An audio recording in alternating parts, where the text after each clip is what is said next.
qu'on est à côté de la salle du petit déjeuner dans l'hôtel. And we actually have some actions or some measures in place to help you create a very inclusive environment. Je suis ravie de vous voir et de vous rencontrer. Donc, je m'appelle Séverine, donc moi je travaille au ministère de la Jeunesse. Je suis responsable de tout ce qui concerne les affaires européennes et internationales sur les questions de jeunesse. C'est-à-dire qu'on était à l'endroit où les gens décident vraiment des lois qui font notre vie quotidienne. Ben là, il disait, j'ai l'impression de participer à quelque chose. Même sur les réseaux, t'as vu sur le compte Instagram? Ouais, vite fait, mais franchement, c'est pas trop ça, quoi. Ah oui, attends, regarde. Et honnêtement, t'as vu tout ça? Là, ils sont à la Commission européenne. Mais ils parlent pour les jeunes, donc c'est le conseil des jeunes, je vois pas pourquoi c'est les adultes qui parlent si c'est pour les jeunes. Mais non, il n'y a pas que des adultes. On n'est jamais pris au sérieux, on nous écoute jamais, donc on va pas aller voir le président et faire hey, on veut plus de ça, moins de ça. Et ben là, on te donne la chance, vraiment, d'être écouté.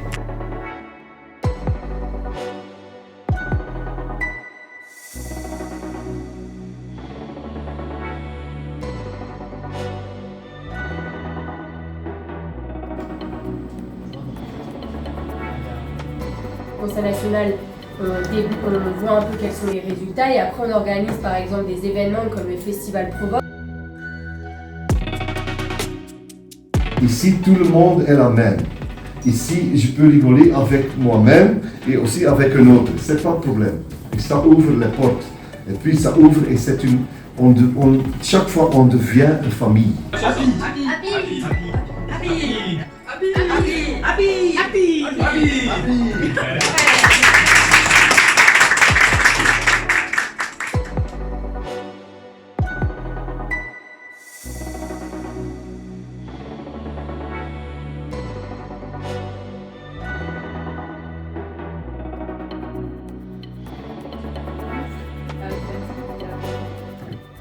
Europe qui se réunissent et qui vont parler des mêmes thématiques que nous.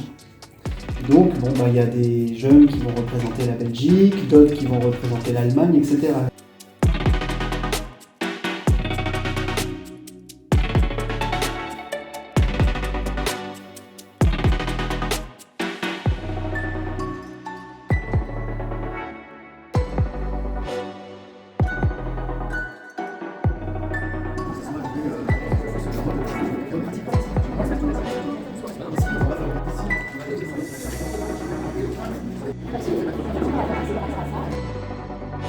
La ministre de l'Éducation nationale et de la jeunesse, qui s'appelle Nicole Belloubet maintenant.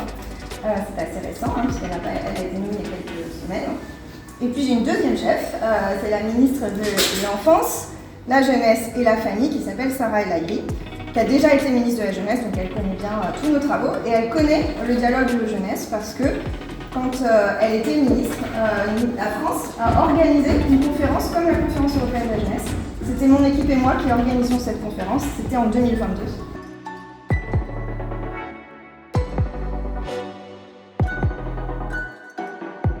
Il y a un préjugé qui empêche une communication, par exemple, entre les jeunes de la ville et de la campagne. Ils ont un peu un préjugé entre eux, du coup ça bloque les communications. On a fini sur le bien-être et la santé mentale, donc on a énormément parlé de la confiance en soi. Parce que c'est au niveau des critiques, des jugements, c'est quelque chose qui peut être compliqué de parler aux autres. Donc on a pensé à une personne qui pourrait venir dans les MFR, nous aider, une psy qu'on pourrait mettre en place, ou même des personnes extérieures, parce que c'est difficile de se confier à des gens qu'on connaît. C'est quand même très impressionnant. Enfin, vous avez 1h30. 1h30, encore plus impressionnant. Donc bravo pour vos réflexions, bravo pour la pertinence de vos suggestions. C'est vraiment en peu de temps, bravo à vous tous. C'est plein de bonnes idées.